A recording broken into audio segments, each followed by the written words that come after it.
Les preguntamos a los turistas cuáles eran las razones para preferir, por ejemplo, las viviendas respecto al resto de oferta que hay. Y no es ninguna sorpresa. Básicamente nos dicen, es más práctico, vivo en ubicaciones más centrales y sobre todo lo que todos buscamos cuando vamos de turismo, tiene cocina. El 86% de nuestros clientes son familias y por razones obvias es mucho más cómodo estar en un apartamento, compartir un área de comer, hacer los desayunos en casa.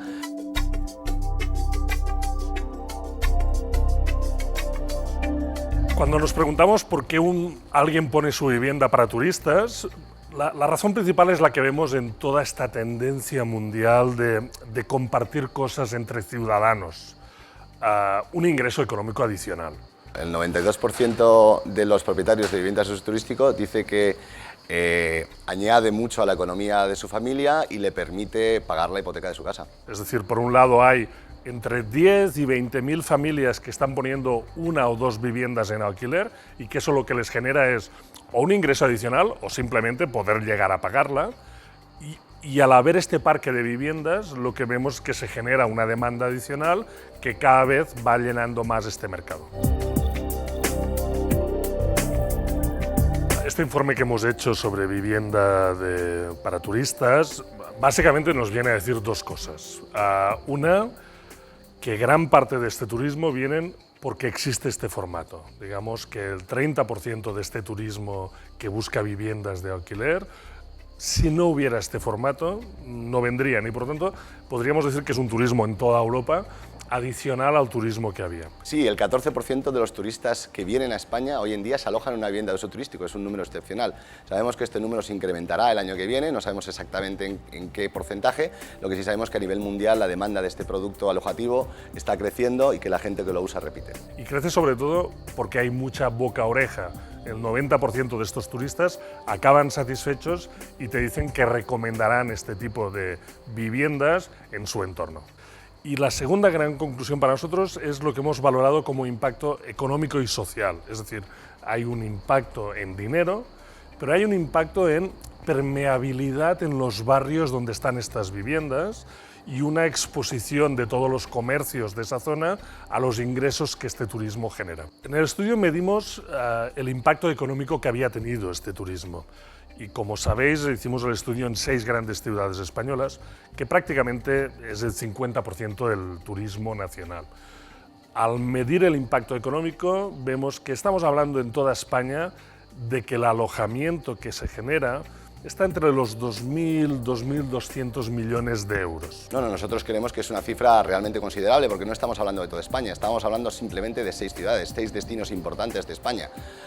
No voy a hacer una extrapolación cuál sería la cifra a nivel español, pero creo que 2.685 millones es una cifra poco despreciable. Quizá lo más significativo es que adicionalmente a estos 2.000 millones de ingresos para los propietarios de viviendas, se generan 2.000 millones más en el vecindario, en el comercio de esa zona, en comprar comida, en comprar regalos, y 2.000 millones más en entradas, ocio, transporte, etcétera, etcétera. Por lo tanto, estamos hablando de unos 6.000 millones a nivel español. La investigación planteaba también como tema de fondo conocer cuál es el impacto en el barrio y en el edificio, y si los problemas, que evidentemente son llamativos y salen en medios de comunicación, son omnipresentes, son reales. Miremos las cifras principales. El 80% de los turistas que utilizan vivienda vacacional son familias con una edad promedio de los padres de más de 45 años, que vienen de promedio casi 4 personas y que están 7 días. La inmensa mayoría, y digo la inmensa mayoría, estoy hablando del 99% de las viviendas de uso turístico en la mayoría de las poblaciones no causan ninguna molestia a los vecinos. Por lo tanto, no hemos detectado en el estudio que, ni por el tipo de turistas que son, ni por la información que reciben, podamos hablar de que sea un problema ni mucho menos significativo. Creemos que nuestro modelo alojativo es el modelo más flexible que puede utilizarse como vivienda de uso turístico, que sigue siendo vivienda, que es lo que siempre hemos defendido y por lo tanto puede en cualquier momento reinsertarse, digamos, al número de viviendas con alquiler tradicional. seguramente el impacto es mayor cuando construyo un hotel de 500 plazas que no cuando hay 3 o 4 apartamentos en una manzana. Por otro lado, los hoteles sí que destruyen vivienda residencial porque se convierte en suelo terciario, en uso hotelero, que es mucho más difícil de retornar a la vivienda residencial.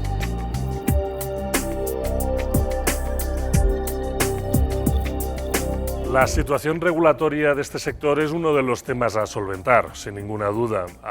Lo que sabemos es que la mitad de los entrevistados nos dicen que no han aplicado para tener la licencia y por lo tanto allí reducen algo los costes que tienen, pero el 50% sí que tienen licencia. A nivel político yo creo que existe la predisposición, desafortunadamente cada vez que una regulación se está tramitando sufren tremendas presiones del lobby hotelero que hace que esas regulaciones salgan siempre con condiciones muchas veces imposibles de cumplir. Lo que vemos es que en las zonas donde la regulación es más grande, es más cómoda, es más fácil, el tanto por ciento de propietarios que declaran su vivienda es mayor, estamos hablando del 65% casi, y en las comunidades como Baleares, donde es más difícil y hay más trabas para conseguir esa licencia, el tanto por ciento de propietarios que lo declara no llega al 30%.